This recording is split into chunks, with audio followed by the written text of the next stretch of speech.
Today's episode is episode 154, and today's episode title is called Conscious Dating. Today I'm joined by Eimear O'Neill. Eimear is a hypnotherapist and a mind coach. She's also a cacao lover. And today's episode, we explore dating, the world of online dating, offline dating. We talk about how Eimear helps people to get to the root causes of their frustrations with dating, what they're doing wrong, what patterns they're in, how to break the pattern. That's where the hypnotherapy comes in. We just explored this today. It's really about looking inwards, taking a look at yourself, which is the common person in all these patterns, and identifying the patterns that you're in to make dating and your love life a bit more enjoyable. So I enjoy talking to Eimear. As a single person myself, I often find the dating world a bit of a challenge, and I often give in to these feelings of overwhelm that is just too much of a head fuck. But on today's episode, we get to the root of how you can go about consciously dating, finding the right matches more often, finding people who are on a similar wavelength. I think that's what it's all about. That's what I got from speaking to Eimear and from my interactions with Eimear. So that's it. I hope you enjoyed today's episode, and thanks again for listening. Okay, so thanks for joining us today, Eimear. Thanks for having me. I'm really happy to be here. My pleasure. So my first question is, who are you and what are you doing in the world today?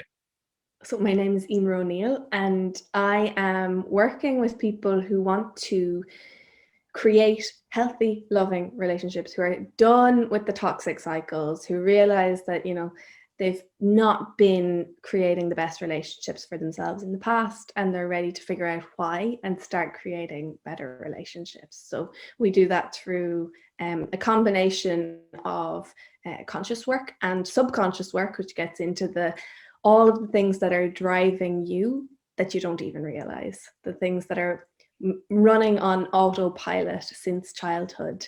And so we can break out of those patterns. And so whether you've had a good childhood or a bad childhood, doesn't matter the kinds of relationships you've observed in the past, you're able to break out of that conditioning and start creating what you actually want. So that's the kind of work that we can do. So when did you start becoming aware of these patterns in the subconscious mind and how it relates to what you're doing today? Several years ago, when I started reading personal development books, listening to podcasts, and doing that kind of thing, I started to take on the different recommendations that people would say, and started listening to the messages that were going on in my own mind, and the thoughts that I was having, the things that I was saying to myself. And I realized that I was being very hard on myself and having really high expectations, and I was criticizing myself in a way that I would never criticize anyone else. And so I decided to change that, and I decided to start being kinder to myself. I would have taken on the messaging of I am enough, I'm good enough, and I can be confident in myself. And even if it didn't maybe feel totally true in the beginning, the more I said it, the more I felt it and the more it felt real. And so as I realized that that was changing my life completely, it was having such a positive impact on how I navigated difficult situations. So I went through a particular month in my life a couple of years ago where my job was at risk of redundancy, my relationship ended, the apartment I was living in was going up for sale, so lost my apartment at the same time. And it was just everything stressful happening at once.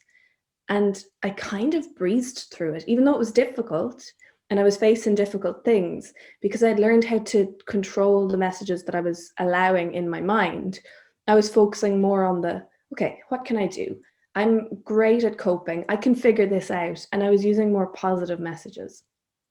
So when I really realized how much that was helping me, I decided I wanted to help others. And so I trained with Marissa Peer, who is, she's on Mind Valley, which is a personal development platform. And she is a world leading hypnotherapist. She's worked with Oscar winning actors, Olympic athletes, CEOs, rock stars, royalty. The most successful people in the world would go to her for their hypnotherapy to reprogram their subconscious to get from the trajectory that they were on to the trajectory that they wanted to be on. And so I wanted to train with the best. I wanted to learn from the best. So I trained with her. And since then I've been working with people and helping them to change their own lives. Why the love and dating? What drew you to that? Why did you realize that was the thing you wanted to help people with? I noticed when I was studying as a hypnotherapist, I was single at that time, and I had just I was looking back at the relationships I had in the past, and I realized I didn't want to repeat the same patterns.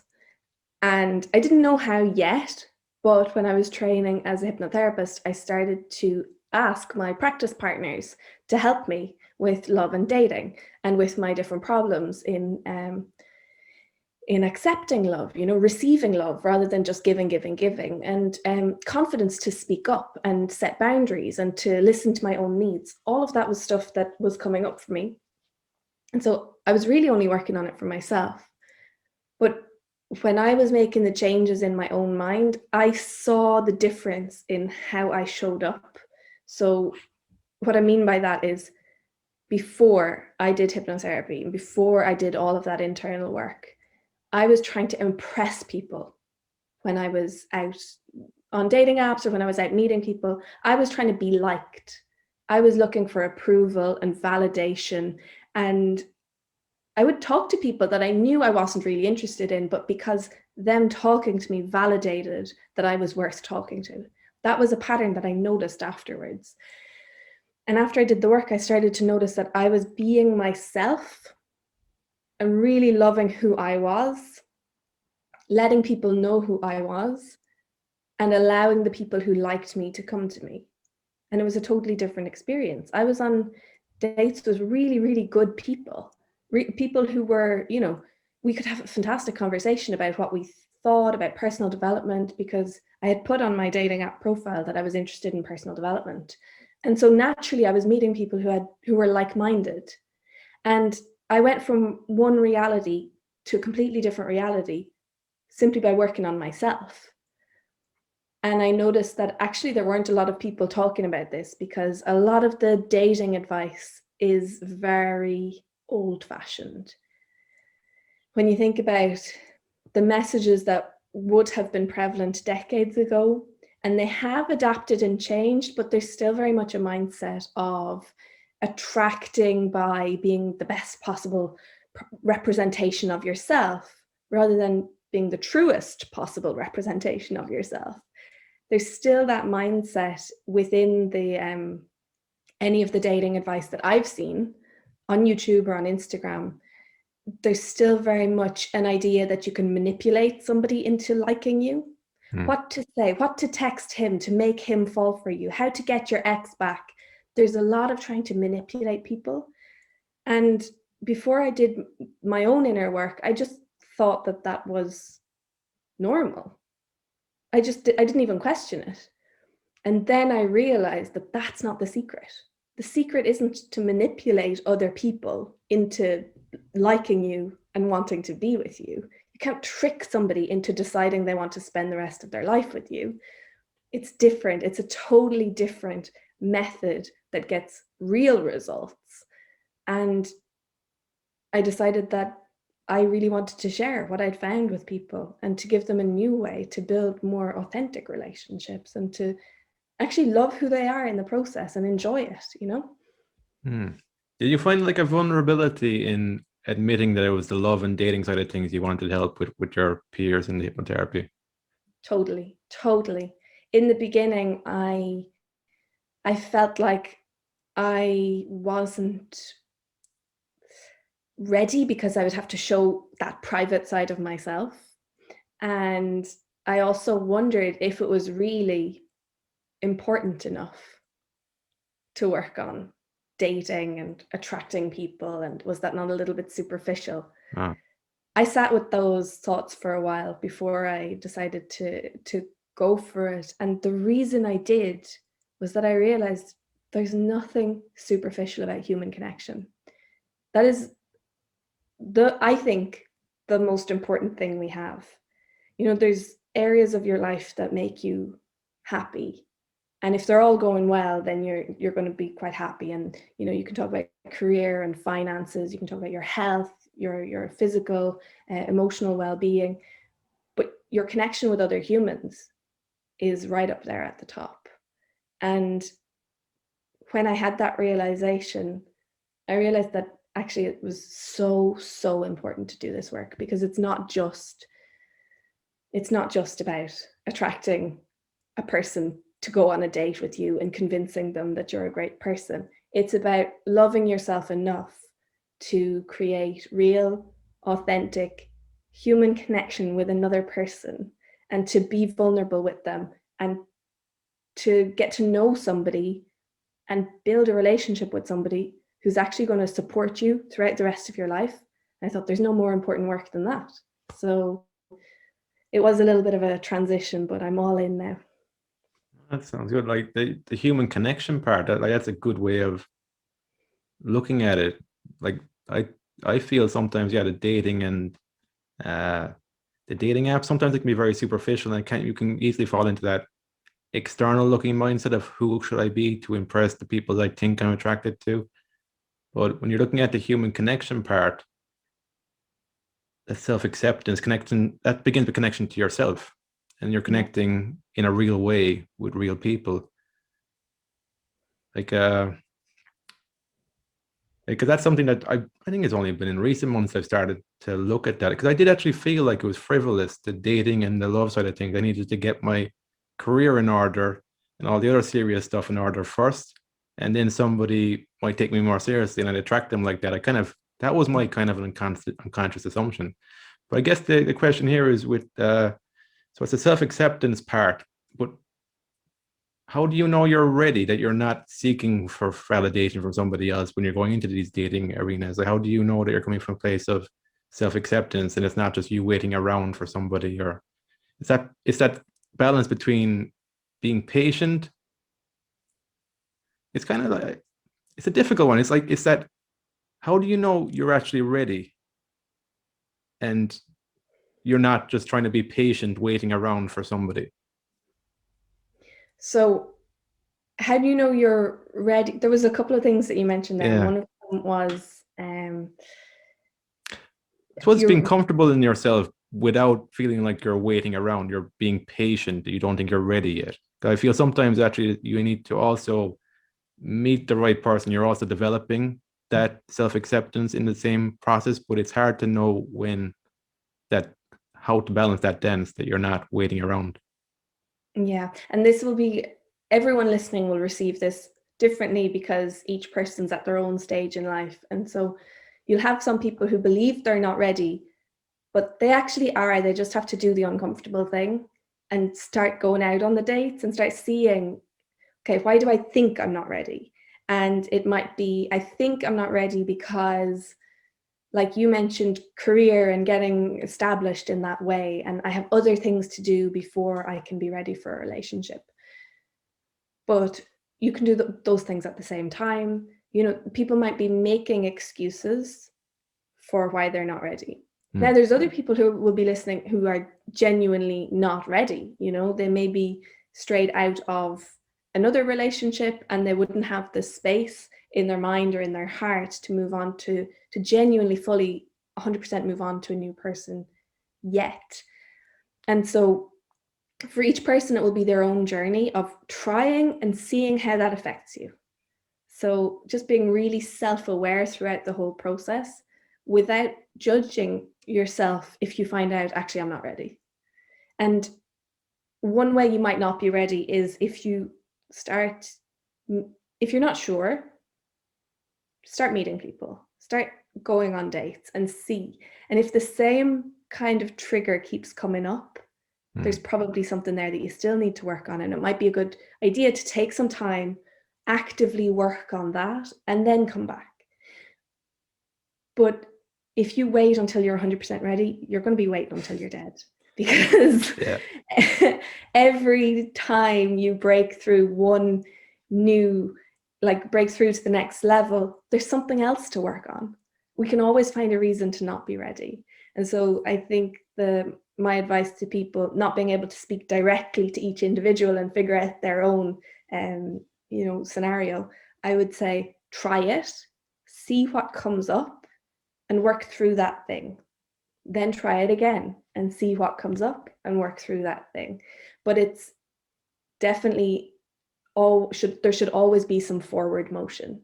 Either you're meeting people, dating, creating opportunities, or you're not, but you're moving forward in your personal development. You're going to see a professional, a therapist or psychologist or whoever is the right person for you, and you're working through your past relationship issues, your childhood issues, your parents' issues, the everything that you've inherited. Because when you think about it, the people who raised us were raised by other people who were raised by other people who were raised by other people, and they've passed down many of the same messages. And so a lot of what we learned is not our own truth. And so there is a lot for us to work through, but as long as there's some forward motion, either you're working on your personal stuff or you're moving forward and creating opportunities to meet somebody, or both. If you can do both at the same time, then that's great. Yeah. Does that kind of answer what you were going for? No, that made sense there. Actually, when you're talking, it was that person that could be out of a relationship, but they need to jump into a relationship straight away, that they're looking for. They don't understand themselves without being in relation to somebody else, without being in relationship. I feel like sometimes that type of person needs to take time for themselves. And that was kind of the question there. When are they just at the point of waiting around? When do they know to go back out? But what you said there was good, that it's an experimental approach too. Like you can also just go on a date and see what happens. There is a new pattern showing up, or is it the same pattern again? Another thing that can happen, I found in my life, you can go on a date and there's no actual chemistry there, or there's no kind of attraction there. Is that a pattern, or is that the kind of world of online dating where you can have a kind of good conversation going, within when you meet up, there's no actual attraction there? It can be both. These questions, I always wish I could give a yes, no answer, but it really depends on the person. And so if you are, you've done your work and you're healthy and balanced mentally and emotionally to the point where you can get chemistry with people, and we can always make the comparison to friendship. If you're in a place where you can open up and be yourself with other people and feel chemistry with other humans, and then you go on a date and there's no chemistry, it's probably literally that there's just no chemistry between the two people. And that's okay, because we don't have chemistry with everyone. And it's not going to develop in time. It's just one of those things that it's there or it's not there. And you really don't want to be in a relationship with somebody that you've no chemistry with. So it's nice to just end it there and not go any further. However, we can actually prevent ourselves from feeling that chemistry with anyone by being too guarded, by being afraid to open up, afraid to show ourselves, and we can use it as a protection mechanism. So each person will have to sit with themselves and see what is coming up for them. And then the other thing that I want to mention is that we can feel very strong, what we think is chemistry, what feels like chemistry with somebody who's really not good for us. And so the word chemistry even may not be the right word for that feeling, because that can be an addiction. Chemistry, we can mistake chemistry we can mistake addiction for chemistry. But the addiction is feeling like you're back in a very familiar scenario where maybe you have to chase to make somebody love you, or maybe there's some unhealthy dynamic where it's a push-pull, and a lot of people will mistake that for chemistry as well. So chemistry is a tricky one to talk about. I really would generally prefer to speak to each person individually and see their details and their particulars of the situation to figure out exactly what's going on. But I think we can always just pay attention, to be self-aware and to pay attention to what's coming up. And if it's a fear, if it's a resistance, then maybe you've got something to work on. If it's literally that you showed up, everything was fine, and there was no chemistry, then it can just be that there's no chemistry. What are some of the main patterns you've seen, or what are some of the main mistakes people are making when it comes to dating? So there's a couple that are really, really common. And the thing is that they're common not because there's anything wrong with the person who's doing the mistake. Often it comes from actually being a really kind, loving person who would be a fantastic partner for somebody. They're just choosing the wrong partners. And so one of the big mistakes that people do is they will see that the person they're dating is a good person. They'll understand their background and where they came from. And so they'll ignore red flags and bad behavior because they understand why the person is the way they are. They can understand maybe they had a really traumatic end to their last relationship, and so it's understandable if they don't want to open up to me straight away. It can be understandable, but you have to be very aware that your partner needs to be not just a good person, but they also need to have good behaviors. That's the only way you can build a healthy, stable relationship where it's not causing you stress every single day of your life, is when they are, a good person with good behavior. So one or the other isn't enough. You need to have both. And a lot of people will ignore the behavior because they can see that they're a good person. So that's a big one that tends to come up. How does somebody get clear on what's acceptable behavior and what's not acceptable behavior for them? I think when you really work on your self-worth and your self-love, you'll start to realize actually it's not okay for somebody to criticize me. It's not okay for somebody to call me names. And a lot of those behaviors, so people often ask me, can I do this work when I'm already in a relationship? If I'm already in a toxic relationship, what's going to happen? And a lot of those behaviors can be changed if both people are at a place where they want to work on them and want to change them. So it's not that you have to always get rid of the toxic person either.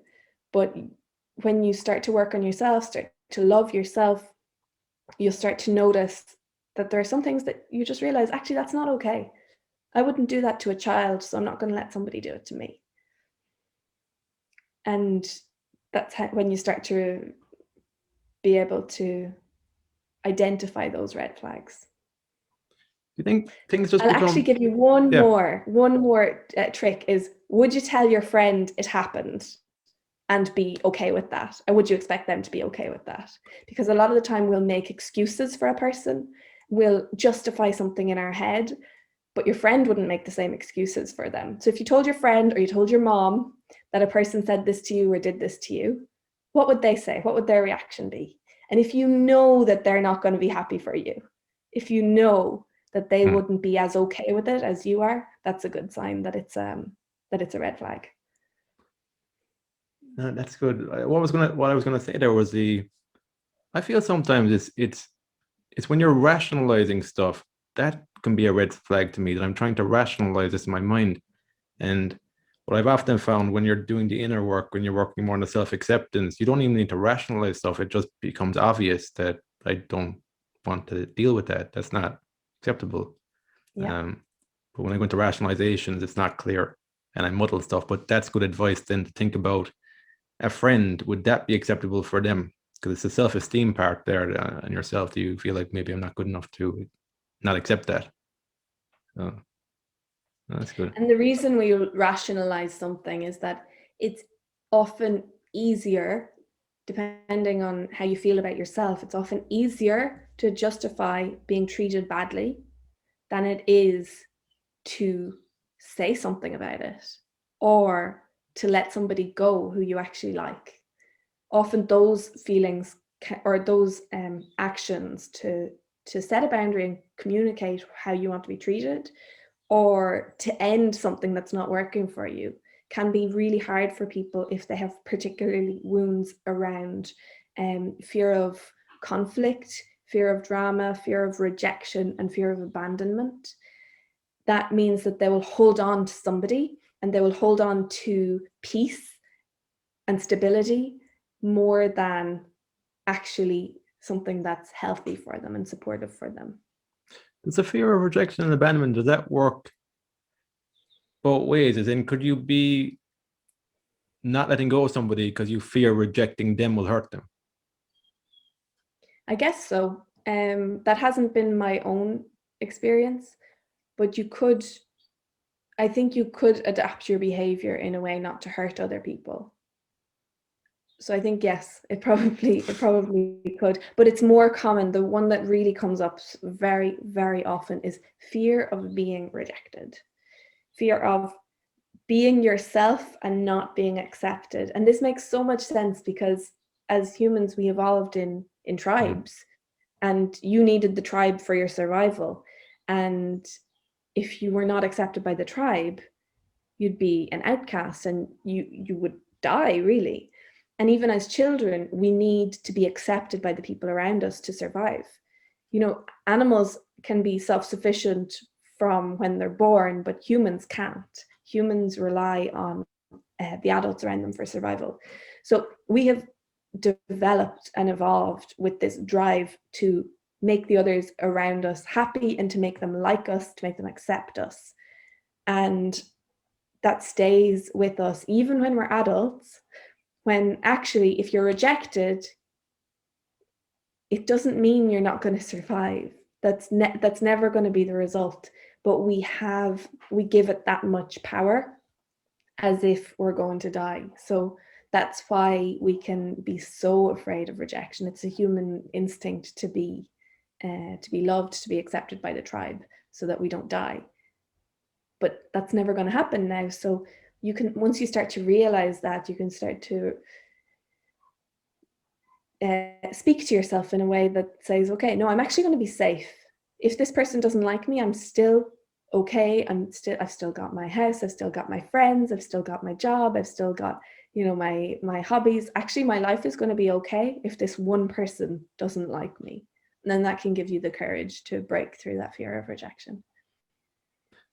Yeah, again, yeah. On our site website, actually, you've Cacao on there too. What's the connection between love and dating and Cacao? So the Cacao, it's becoming so popular in Ireland at the moment. I don't know if you've noticed, but there's a lot of people who've discovered the magic of cacao. But what it is, it's the cacao bean is what chocolate is made from. So it's the same raw ingredient that goes into a bar of chocolate, but it's much less processed.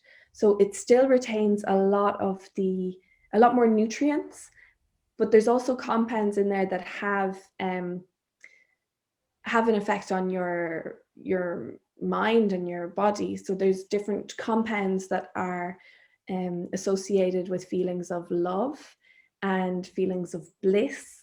And so when you take this warm, delicious, chocolatey cacao drink, you're activating those feelings of love, of warmth, of bliss. And you get feelings of, they call it heart opening, which is such a beautiful way to describe it, where you just feel expansive in your heart.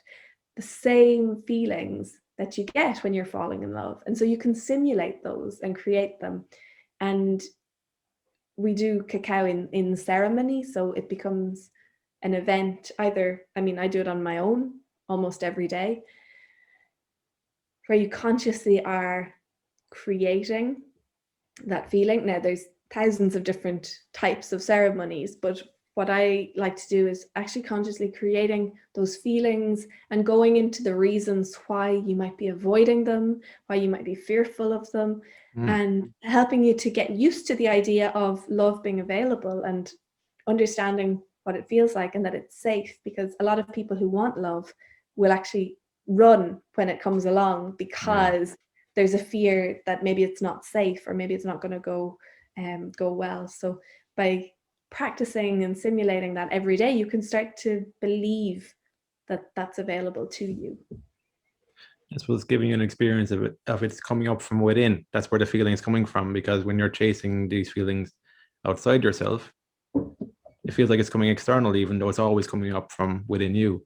I suppose the other thing is that I suppose maybe there's some people that mightn't have had a genuine experience of love, and it could give them that experience, so they see the contrast between that addiction to somebody rather than just a peaceful sense of love and bliss from within.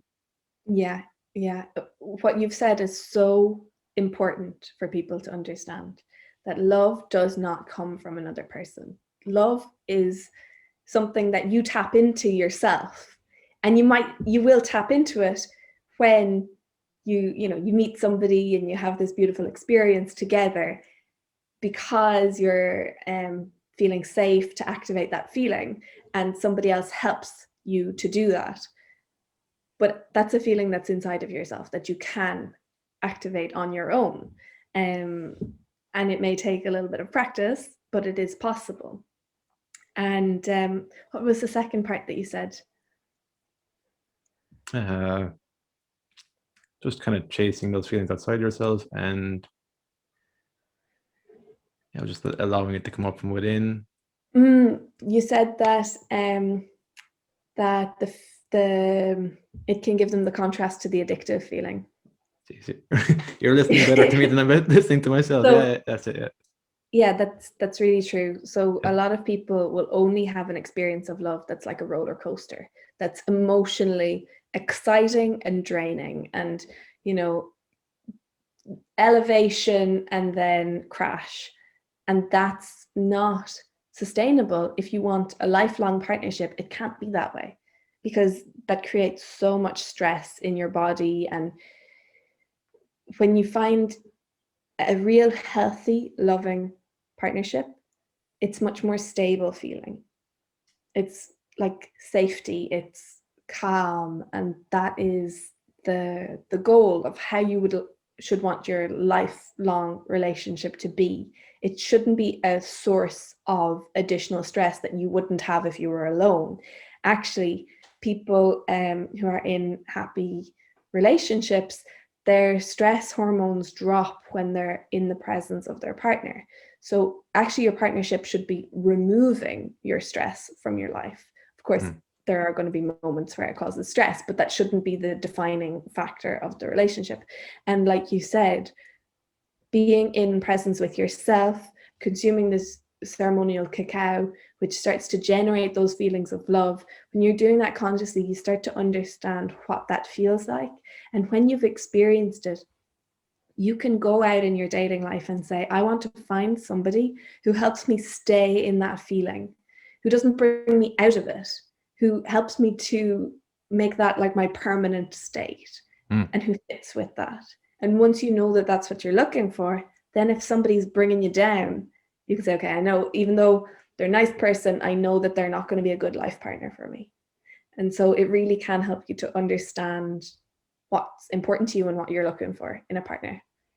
Yeah, I think I've been recently more noticing that, like, the people I'm around who make me feel more where I'm allowing myself to be more at peace and just myself. I suppose you can even apply that just to friendships, because friendships are relationships. You're building relationships with people, and because that was a pattern in my life. Looking back on it now, I don't know, it might still be there. It was that when I'd feel love coming from somebody, I think there's a fear that it can be taken away because that person is giving it to me now, but they can take it away whenever they want if they get pissed off at me. Again, it would be me not really being comfortable in myself then, because there's a fear that they're going to take away that love whenever they want. So it's like not realizing where the feeling's coming from. They can only take it away if they're the source of the love, but actually you are the source of the love. Yeah. You just experience it alongside them. And so if they go, you still have the feelings. That's the thing. And then you're sharing that, both kind of sharing it. So yeah, it's the fundamental inside out rather than outside in there, I think. Yeah, but it takes quite a bit of work to get there if you're not there already, because I do think we are conditioned to base our feelings on the people around us, and to seek approval, to seek validation, to seek love from the people around us. And that's why people can get very resentful in relationships if their partner is not fulfilling every need that they expect them to fulfill. People can get very resentful about that. Whereas if you come to the partnership knowing that you fulfill all of your needs, your partner fulfills all of their needs, and then you come together and work together in partnership, then you don't have the same kind of expectations from them. And so you're not putting yourself in a position where you can become resentful for them not fulfilling expectations that they didn't even know they signed up to. Yeah. I suppose the communication element there as well. Like, did you find it difficult having uncomfortable conversations, important conversations? Do you find it uncomfortable still, and do like what's your experience of communication? Yeah, well, I'll tell you the first time I decided I had to set a boundary in relationships, because my pattern before was to just not say anything, to get annoyed about it, to be stressed about it, to talk to myself for days about how I had to say something and still not being able to say anything. I found it really difficult to set boundaries. And I do remember the first time that I decided I have to speak up because I'm not willing for this to be the situation forever. And so I had to decide I'm okay with this being a conflict or a fight if that's how it goes.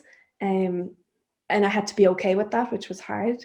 And it was just so funny because I don't remember exactly what the issue was, but let's say it was communication. And I said, for example, I'm not okay with us communicating in this way. If we're going to be friends, then we have to speak to each other in a more respectful way, no shouting, no name calling. That's just an example. And I was expecting defensiveness, conflict, rejection, judgment, you name it. In my head, every bad scenario that was possible had gone through my head, except the one that actually happened, which was, yeah, you're right, I'm sorry.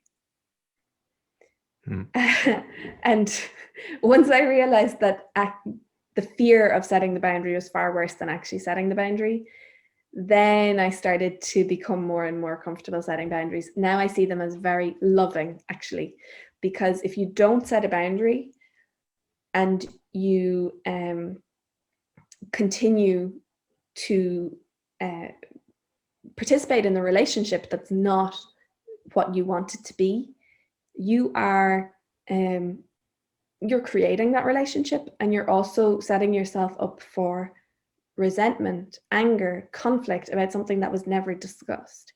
Whereas when you really love a person, don't you want your relationship with them to be the best it can possibly be? And so now when I set boundaries, I see it from a place of, I really value this relationship and I'm not willing to let it go to a place where I'm resentful and where I lose the relationship. So in order to maintain this loving relationship with friend, family, partner, whatever it is, I have to communicate to them what I need for this relationship to exist. And so it comes from a loving place. Yeah, that makes sense. Yeah, I think it's where you're coming from on it too. It plays a big role. Like you're not setting boundaries to keep people out. You're setting boundaries to establish more open communication, respect in the relationship, so that there won't be unconscious resentments that lingering around in the future. Exactly. Actually, from you work with men and women, do you see similarities in the problems that are being faced? Yeah, we're all humans and we all have the same issues at our core, which is a need to be loved, a need to be accepted, and a need to feel worthy. And that's typically what all of our issues come down to. And so men and women might see their problems at the surface level as being different because we have different expectations from society, and there'll be, for example, a lot more beauty expectations on women, maybe a lot more financial and career expectations on men. That's simply because of the rules that society created. They're completely imaginary, but that's what we grew up in, and so that's where we've learned to measure our worth. But at our core, it's all about feeling like we are enough the way we are. That's it. Feeling like you're enough just the way you are. And if everybody could feel enough, that would resolve most of their problems. Yeah, we understand a lot more about other people then as well. When you feel enough, you can listen better, I think. Yes, yeah. Yeah. You can connect better. You can put yourself in riskier situations in terms of like taking chances for your career, or, you know, opening up and being vulnerable in a relationship, because, you know, even if it doesn't work out, you're still enough. So you can create more of your dreams and what you desire for your life, because you know that you're enough, whether you get it or not. You know that you're enough. It's good. It's a good message. So yeah, where would people find you online if they wanted to work with you? I am most active on Instagram. So my handle there is at eim.o'neill. So people can find me there. You can send me a message there. And if you don't have Instagram, you can email info@eimearhypnotherapy.com and I will get your message. There's lots of free information on my Instagram. There's a lot of good stuff for people who are just getting started, and for anybody who's noticed a particular problem that keeps coming up, send me a message. We'll talk about how you may be able to resolve that. Perfect. And do you have any final words, I guess, for somebody going through lockdown, the pandemic, around dating and love? Is there any final words for them? Yeah, I would say, well, for lockdown in general, it's tough. Don't feel like you should have your shit together, because it's really tough. And all of the darkness comes up when your normal routes of entertainment are taken away. So it's not a bad thing if you can sit with it. And so, for example, I used to love going out and being social and meeting people. And when I couldn't do that, there was a lot that came up for me that was causing anxiety, or that was causing discomfort in not having distractions. And actually, I was lucky that I had the tools to work through it and was able to come out the other side. And now I don't have those issues anymore. So the fact that they're coming up is just an opportunity to deal with them. So that's my message on lockdown. And regarding dating during lockdown, get online, get on the dating apps. If I truly believe dating apps are completely neutral, and we use them whatever way we want to use them. And people, the most common thing I hear is that they're so superficial and you don't get real human connection. If you expect them to be that way, that will be your experience, because you'll notice the superficial side and you'll not be making those human connections. But actually, the apps are completely neutral. If you show up and you show more than just your pictures, if you show your personality, if you show all of that, then you're not superficial. And you'll start connecting with other people who aren't superficial. And the other thing that I hear about apps is that people prefer dating in person, because they know that, you know, when you see another human, you can tell if you have attraction, if you have chemistry, all of that. And I think just because it's different doesn't mean it's deficient. Online dating is not deficient to dating in person. It's simply you learn the information about them in a different order. So when you meet in person, first you see if you have attraction, if you have chemistry, but you know nothing about them. You know nothing. You don't know what their hobbies are. You don't know what their values are, nothing. So you have to have conversations to get to know them, to see if they might be a good match. And with online dating, it's the reverse. You actually see all about them first. You see, well, if they have a good profile where they show some of their hobbies, some of what they like to do, they maybe put a bit of their interests in their bio, you actually learn about the person before you ever say a word to them. And then you see, excuse me, you see if they might be a good match to move to a date. And then on the date, then you see if there's attraction and chemistry. So it's just reversed. It's not worse. And so people will think nobody likes change. Change is uncomfortable for society. And so people will find all the reasons that the old way is better than the new way. But if you think about all of the things that we've progressed through technologically, that the older generation resisted and resisted and resisted, and when it was finally embraced by the newer generation, it was found to be so much better. And maybe online dating is one of those things. That we're resisting it because we're forced to change now, and we don't want to change because we're used to the old way of doing things. But actually, it has all these benefits that as long as we're resisting, we're not figuring out what they are. So I would encourage everyone to just get on them without judgment and try and see who you meet.